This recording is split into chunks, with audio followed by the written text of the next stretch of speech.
안녕하세요. 하나님의 사랑을 전하는 사랑해요 하나님입니다. 여러분은 지금 누구의 음성에 귀를 기울이고 계십니까? 이 마지막 시대에 사람의 말은 너무 크고 하나님의 음성은 너무 작습니다. 그러나 그분의 음성은 우리 영혼 깊은 곳에서 울립니다. 요한계시록에서 반복되는 이 말씀, 귀 있는 자는 성령이 교회들에게 하시는 말씀을 들을지어다. 그 말씀이 지금 당신을 부르고 있습니다. 우리는 종종 묻습니다. 왜 내 기도는 응답되지 않는 걸까? 왜 내 마음은 이렇게 흔들리는 걸까? 하나님은 정말 나와 함께 하시는 걸까? 그때마다 성령님은 말씀하십니다. 너는 나와 동행하고 있느냐? 성령과 동행한다는 것은 한순간의 감정이 아닙니다. 그것은 하루하루의 태도이며 순종과 인내의 걸음이며 믿음을 향한 조용한 결단입니다. 요한계시록은 이 마지막 시대를 살아가는 우리에게 그 태도가 무엇인지 분명하게 보여주십니다. 그분은 우리가 어떤 사람이 되기를 원하시는지, 어떻게 살아야 끝까지 이기는 자로 남을 수 있는지 그 모든 답을 말씀 속에 남겨두셨습니다. 지금부터 성령님과 동행하는 사람들의 7가지 특징, 한 가지씩 함께 살펴보겠습니다. 하나님의 마음을 따라 말씀 속으로 깊이 들어가 보겠습니다. 첫 번째, 귀 있는 자는 성령의 음성을 듣습니다. 요한계시록 2장, 3장에서는 7교회에게 각각의 메시지를 전하실 때마다 이 말씀이 반복됩니다. 귀 있는 자는 성령이 교회들에게 하시는 말씀을 들을지어다. 이 말은 단순한 반복이 아닙니다. 하나님의 깊은 마음이 담긴 절박한 호소입니다. 하나님은 지금도 우리에게 말씀하고 계십니다. 하지만 세상 소음에 묻혀 우리는 너무나 자주 그 음성을 듣지 못하고 살아갑니다. 귀를 기울이는 것, 그것은 단순히 듣는 게 아니라 성령의 마음을 민감하게 느끼는 삶입니다. 로마서 8장 14절에서는 이렇게 말씀하십니다. 무릇 하나님의 영으로 인도함을 받는 사람은 곧 하나님의 아들이라. 성령의 인도를 받으려면 먼저 성령의 음성을 알아들어야 합니다. 그 음성은 크고 요란한 외침이 아닙니다. 작고 조용한 속삭임입니다. 엘리야가 호렙산에서 들었던 것처럼 불과 지진이 지난 후에야 세미한 소리로 들려오는 하나님의 숨결이었습니다. 오늘 당신의 삶에 침묵이 있다면 그건 성령님이 당신을 부르고 계시다는 신호일 수 있습니다. 묵상 가운데, 말씀 가운데, 기도 가운데 그분은 말씀하십니다. 성령의 음성을 듣는 삶은 그분의 흐름에 순종하며 사는 삶입니다. 그 흐름은 때때로 우리 계획과 다르지만 그 안에 진짜 생명이 있습니다. 한 어르신의 이야기를 들은 적이 있습니다. 80세가 다 된 권사님은 아무도 없는 예배당에서 매일 혼자 눈물을 흘리며 기도하셨습니다. 주님, 제 귀가 들리게 해주세요. 당신의 마음이 제 안에서 울리게 해주세요.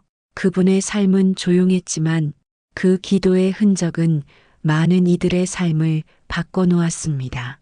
하나님은 들을 준비가 된 사람에게 말씀하십니다. 두 번째, 끝까지 견디는 자는 구원을 얻습니다. 요한계시록 3장 10절에서는 이렇게 말씀하십니다. 내가 나의 인내의 말씀을 지켰은즉 나도 너를 지켜 시험의 때를 면하게 하리라. 끝까지 견딘다는 것은 모든 상황에서 하나님을 붙드는 것입니다.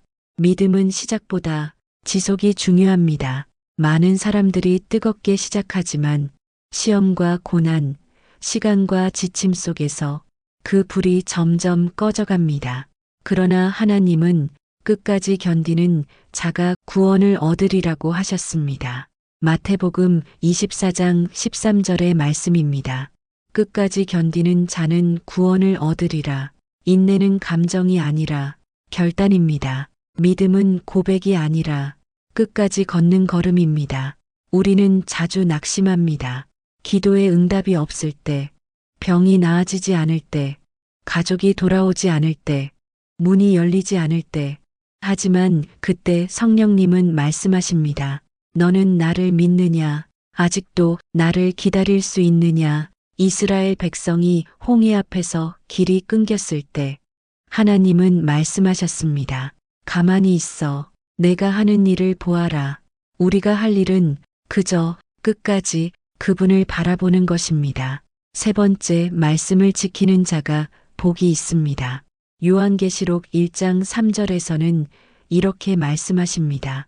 이 예언의 말씀을 읽는 자와 듣는 자들과 그 가운데 기록한 것을 지키는 자는 복이 있나니 때가 가까움이라. 말씀을 아는 것과 지키는 것은 다릅니다. 많은 크리스천들이 성경을 공부합니다. 하지만 지키지 않습니다. 말씀을 암송합니다. 하지만 삶에서 살아내지 못합니다. 야고보서 1장 22절은 이렇게 말합니다. 너희는 말씀을 행하는 자가 되고 듣기만 하여 자신을 속이는 자가 되지 말라. 성령님과 동행하는 사람은 말씀을 행동으로 살아내는 사람입니다. 성령의 사람은 말씀이 그의 삶이 되고 그 삶이 다시 누군가의 위로가 됩니다. 다윗은 말합니다. 주의 말씀은 내 발의 등이요 내 길의 빛이니이다. 시편 119편 105절의 고백입니다. 어둠 속에서 길을 찾는 이에게 말씀은 유일한 지도입니다. 당신은 지금 어디에 서 있습니까? 길을 잃은 것 같아도 말씀이 당신의 손을 잡아줄 것입니다. 네 번째, 이기는 자가 되라는 부르심입니다. 요한계시록 2장 7절에서는 이렇게 말씀하십니다. 이기는 그에게는 내가 하나님의 낙원에 있는 생명나무의 열매를 주어 먹게 하리라. 하나님은 늘 이기는 자에게 약속을 주셨습니다.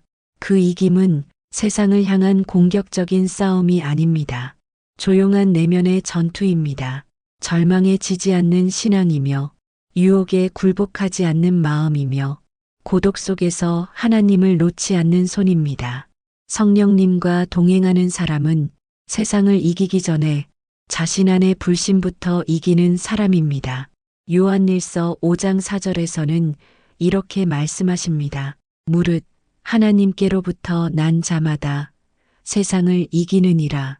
세상을 이긴 이김은 이것이니 우리의 믿음이니라. 이김의 출발점은 나를 이기는 데 있습니다. 사람들은 흔히 무엇을 해내는 사람을 이긴 자라고 부르지만 하나님은 말씀하십니다.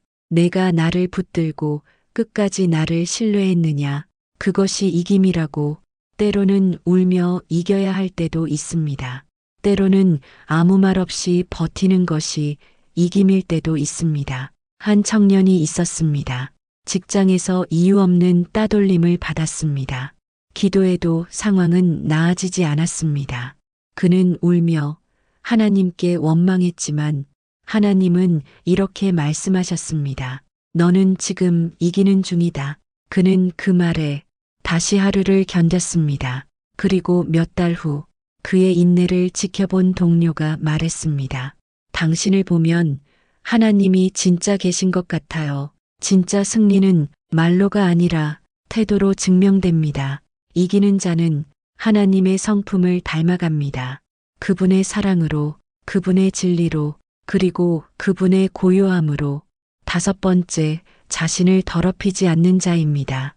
요한계시록 3장 4절에서는 이렇게 말씀하십니다. 그러나 사대에 그 옷을 더럽히지 아니한 자 몇 명이 내게 있어. 그들은 흰 옷을 입고 나와 함께 다니리니 그들은 합당한 자들임이라. 우리는 이 세상 속에서 수많은 유혹에 노출되어 살아갑니다. 타협할 것들이 너무 많고 양심을 속일 기회도 많습니다. 눈에 보이지 않는 죄가 생각보다 가까이 있습니다. 하지만 성령님과 동행하는 자는 그 가운데서도 자신을 지킵니다. 옷을 더럽히지 않는다는 것은 세상의 방식에 물들지 않고 하나님의 방식을 지켜내는 것입니다. 로마서 12장 2절에서는 이렇게 말씀하십니다. 너희는 이 세대를 본받지 말고 오직 마음을 새롭게 함으로 변화를 받아 하나님의 선하시고 기뻐하시고 온전하신 뜻이 무엇인지 분별하도록 하라. 한 청년 자매가 있었습니다. 회사에서 부당한 이익을 눈감아주면 승진을 약속받는 상황이었습니다. 그녀는 많은 밤을 기도했습니다. 그리고 결국 그 자리를 포기했습니다. 눈물의 결단이었지만 몇 년 뒤 그 결단을 기억한 상사가 내 인생에 진짜 정직한 사람을 본 건 당신이 처음이었소 라고 말하며 다른 기회를 그녀에게 열어주었습니다. 세상은 조롱할 수 있습니다. 하지만 하나님은 더럽히지 않은 자를 기억하십니다. 그들에게 흰 옷을 입히시고 당당히 걸어가게 하십니다. 6번째, 어린 양이 가는 곳이면 어디든 따라가는 자입니다. 요한계시록 14장 4절에서는 이렇게 말씀하십니다. 이 사람들은 여자와 더불어 더럽히지 아니하고 순결한 자라 어린 양이 어디로 인도하든지 따라가는 자며 여기서 말하는 어린 양, 곧 예수 그리스도를 따르는 삶, 그것은 안전한 길이 아닙니다. 오히려 고난과 눈물, 외로움이 있는 길입니다. 하지만 그 길에만 생명이 있습니다. 그 길에만 진짜 자유가 있습니다. 베드로는 갈릴리 바다에서 그물과 가족을 내려놓고 예수님을 따랐습니다. 그가 받은 것은 화려한 삶이 아니라 순교의 자리였습니다. 하지만 그는 말했습니다. 주여, 우리가 누구에게로 가오리이까? 영생의 말씀이 주께 있사옵나이다. 우리는 늘 자기 계획대로 걸어가고 싶어 합니다. 그러나 성령과 동행하는 삶은 내 뜻이 아니라 아버지의 뜻이 이루어지이다 라고 고백하는 삶입니다. 한 노집사님은 젊은 시절 선교지로 가는 부르심을 받았습니다. 가난과 외로움, 아이들까지 데리고 간 그 길은 세상 사람들이 보기엔 무모한 선택이었습니다. 하지만 그분은 말했습니다. 나는 그분의 발자국만 따라갔습니다. 후회는 없습니다. 예수님은 우리가 앞서가지 않으시고 먼저 걸어가시는 분입니다. 그분의 걸음 뒤를 따라갈 때 우리는 가장 안전한 자리로 이끌림을 받게 됩니다. 7번째, 그 입에 거짓이 없고 흠이 없는 자입니다. 요한계시록 14장 5절에서는 이렇게 말씀하십니다. 그 입에 거짓말이 없고 흠이 없는 자들이더라. 하나님은 진실한 사람을 기뻐하십니다. 말을 잘하는 사람이 아니라 말에 진실이 있는 사람을 사용하십니다. 거짓은 우리 안에 숨어 들어옵니다. 자기 변명이라는 이름으로, 두려움이라는 핑계로, 타협이라는 모양으로. 하지만 성령님은 진리의 영이십니다. 거짓과 함께 거하실 수 없습니다. 시편 15편 1절과 2절에서는 이렇게 말씀하십니다. 여호와여, 주의 장막에 머무를 자 누구 오며 주의 성산에 거할 자 누구 오니이까? 정직하게 행하며 공의를 실천하며 그의 마음에 진실을 말하는 자니이다. 진실한 말은 때로 불편함을 초래합니다. 하지만 하나님의 사람은 불편함보다 진실을 택합니다. 예수님은 침묵하셨고 말씀하실 때는 진실만을 말하셨습니다. 당신의 입에서 나오는 말이 누군가를 살리는 진실이 되기를 바랍니다. 사람 앞이 아닌 하나님 앞에서 흠없이 서는 사람, 그가 진짜 복 있는 자입니다. 하나님은 우리가 그저 외적인 종교인이 되는 것이 아니라 성령과 함께 걸어가는 증인이 되기를 원하십니다. 그 7가지 특징은 마치 등대와 같습니다. 혼란스러운 세상 속에서 하늘을 바라보게 해주는 신호입니다. 하지만 이런 질문을 하게 됩니다.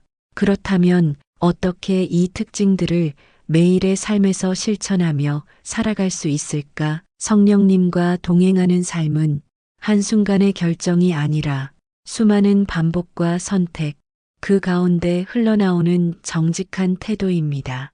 예를 들어 출근길에 밀려오는 분노를 참는 것도, 내가 먼저 사과하는 것도, 감정이 아닌 말씀을 기준으로 반응하는 것도 그분과의 동행입니다. 갈라디아서 5장 22절에서는 이렇게 말씀하십니다.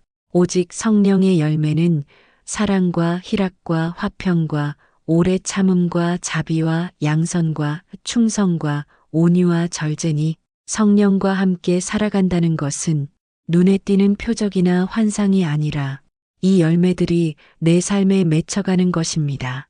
그러니 내가 얼마나 오래 기도했느냐보다 기도가 내 삶을 얼마나 부드럽게 변화시켰는지가 더 중요합니다. 내가 얼마나 많은 말씀을 외우느냐보다 말씀이 내 말투와 행동 속에 얼마나 녹아있느냐가 중요합니다. 한 번은 70대 중반의 한 집사님께서 이렇게 말씀하셨습니다. 나는 40년을 교회에 다녔지만 성령과 동행하는 삶이 뭔지를 몰랐습니다. 그분은 교회 안에서 인정받는 분이었지만 정작 집에서는 늘 짜증과 불평이 먼저 나왔습니다. 그날 이후 그분은 성령의 열매를 기도하며 구하기 시작하셨습니다. 주님, 저를 부드럽게 해주세요. 말씀을 내 표정에 담게 해주세요. 그분은 몇 달 후 완전히 다른 사람이 되었습니다. 자녀들과의 관계가 회복되었고 이웃에게 먼저 인사를 건네게 되었으며 무엇보다 기도 시간에 눈물이 많아졌습니다. 그분은 말했습니다. 이제는 그분이 내 안에 계시다는 것이 느껴집니다. 성령과의 동행은 격렬한 체험보다 지극히 평범한 삶 속에서 하나님을 선택하는 작고 깊은 습관입니다. 어떤 날은 마음이 지치고 기도도 나오지 않을 때가 있습니다. 그럴 땐 억지로 무릎 꿇는 것보다 조용히 말씀을 한 절 읽는 것이 더 깊을 수 있습니다.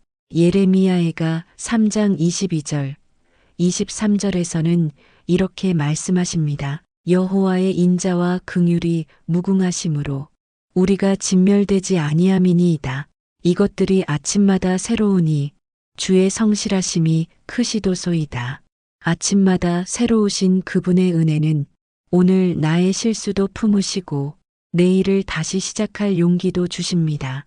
그러니 넘어졌다고 성령님이 떠나시는 게 아닙니다. 입술로 실수했다고 그분이 포기하시는 것도 아닙니다. 그분은 실수 속에서 나를 가르치시고 넘어짐 속에서 나를 성장시키십니다. 이제 조금 더 깊은 현실의 이야기로 들어가 볼까요? 한 청년이 있었습니다. 신앙 안에서 자랐지만 대학 입학 후 교회를 멀리하기 시작했습니다. 이유는 간단했습니다. 하나님은 나를 지켜주지 않으셨다. 갑작스러운 부모님의 사업 실패, 가난, 그리고 친구들의 비웃음, 그 모든 것들이 청년의 마음을 무너뜨렸습니다. 하지만 그 청년은 어느 날 도서관에서 우연히 들은 찬양 하나에 눈물을 쏟았습니다. 가사 중 이런 한 줄이 있었습니다. 내가 너를 지명하여 불렀나니 너는 내 것이라. 그날 밤 그는 성경책을 다시 펼쳤습니다. 그리고 이사야 43장 2절을 읽게 되었습니다. 내가 물가운데로 지날 때에 내가 너와 함께할 것이요 강을 건널 때에 물이 너를 침몰하지 못할 것이며 내가 불 가운데로 행할 때에 타지도 아니할 것이요 불꽃이 너를 사르지도 못하리니. 그 말씀 한 구절이 그 청년의 인생을 다시 붙잡았습니다. 이처럼 성령과의 동행은 지금 이 순간 말씀을 받아들이는 데서 시작됩니다. 그분은 삶의 방향을 바꾸는 말씀을 우연처럼 내 앞에 놓으십니다. 지금 이 영상을 듣고 계신 여러분, 혹시 이 말씀이 바로 여러분의 영혼에 닿는 음성은 아니신가요? 성령님과 동행하는 삶은 어떤 특별한 사람만 누리는 길이 아닙니다. 우리가 순종하려 할 때, 우리가 끝까지 버티려 할 때, 우리가 입술에 거짓을 놓지 않으려 할 때, 그분은 이미 우리 안에 계십니다. 하나님은 지금도 말씀하십니다. 귀 있는 자는 성령이 교회들에게 하시는 말씀을 들을지어다. 이제는 듣는 데서 멈추지 말고 걸어가야 할 때입니다. 말씀을 손에 쥐고 기도를 가슴에 품고 진리를 입술에 담은 채 걸음을 내디뎌야 할 때입니다. 당신은 이 마지막 시대에 어린 양이 가는 곳 어디든 따르는 자로 부르심을 받았습니다. 그 부르심을 놓치지 마십시오. 이 길의 끝에는 생명과 영광과 눈물 없는 하늘이 기다리고 있습니다. 우리는 지금 성령님과 동행하는 사람들의 7가지 특징을 마음에 품고 한 걸음씩 깊은 깨달음의 길을 걸어왔습니다. 귀 있는 자가 성령의 음성을 듣고 끝까지 견디며 말씀을 삶으로 지켜내고 자기 자신을 이겨내고 세상의 방식에 더럽히지 않으며 어린 양이 가는 곳 어디든 따라가며 입술에는 거짓이 없고 삶에는 흠이 없는 사람. 이 모든 모습은 우리가 스스로 만들어내는 것이 아닙니다. 그것은 성령께서 우리 안에서 이루시는 역사입니다. 우리가 다만 문을 열고 순종하면 되는 일입니다. 요한계시록 3장 20절에서는 이렇게 말씀하십니다. 볼지어다 내가 문 밖에 서서 두드리노니 누구든지 내 음성을 듣고 문을 열면 내가 그에게로 들어가 그와 더불어 먹고 그는 나와 더불어 먹으리라. 이 구절은 세상 끝을 향해 가는 시대 속에서 예수님께서 여전히 우리 안에 머물고 싶어 하신다는 놀라운 사랑의 선언입니다. 하나님은 우리가 온전히 준비된 자가 되길 원하시지 않습니다. 그분은 단지 당신이 문을 열기만을 기다리고 계십니다. 오늘 당신의 마음은 닫혀 있지 않습니까? 성령님의 세미한 음성이 지금 당신의 영혼을 향해 조용히 속삭이고 있습니다. 나는 너와 함께 걷고 싶다. 이제 우리의 삶에 적용해야 할 때입니다. 말씀을 들었다면 이제 그 말씀을 살아야 합니다. 기도만으로 끝내는 것이 아니라 기도로 시작한 하루를 말씀대로 살아내야 합니다. 그렇다고 해서 완벽한 삶을 요구하시는 것이 아닙니다. 하나님은 진실하게 한 걸음 내딛는 그 사람을 기뻐하십니다. 마태복음 5장 6절에서는 이렇게 말씀하십니다. 의에 줄이고 목마른 자는 복이 있나니 그들이 배부를 것이미요. 우리 모두는 완전한 자가 되기보다 진심으로 주님을 갈망하는 자가 되어야 합니다. 그 갈망이 있을 때 성령님은 반드시 우리의 내면을 채우십니다. 이제 당신에게 이런 질문을 드리고 싶습니다. 지금 당신은 어떤 걸음 위에 서 계신가요? 하나님을 향한 걸음입니까? 아니면 잠시 쉬고 있는 중입니까? 괜찮습니다. 하나님은 쉬고 있는 당신도 기다리고 계십니다. 다시 시작할 수 있습니다. 오늘 이 말씀을 들은 바로 이 순간이 새로운 첫걸음이 될 수 있습니다. 그러니 조용히 눈을 감고 이 고백의 기도를 함께 올려보시겠습니까? 기도하겠습니다. 하나님, 제가 성령님과 동행하는 삶을 살기엔 너무나 부족한 존재임을 고백합니다. 수없이 흔들렸고, 수없이 두려워했고, 수없이 포기하고 싶었습니다. 하지만 그때마다 당신은 저를 향해 문을 두드리고 계셨음을 이제야 알게 되었습니다. 제 안에 성령의 음성이 살아 움직이길 원합니다. 끝까지 견디는 믿음을 주소서, 말씀을 지키는 지혜를 주소서, 이기는 담대함을 주소서, 더럽히지 않는 거룩함을 주소서, 당신의 발자국을 따르는 순종을 주소서, 입술의 진실함을 잃지 않게 하소서. 하나님, 저는 응답을 받기까지 긴 기다림을 겪었습니다. 하지만 그 기다림 속에서 당신의 손길은 한 번도 저를 놓지 않으셨습니다.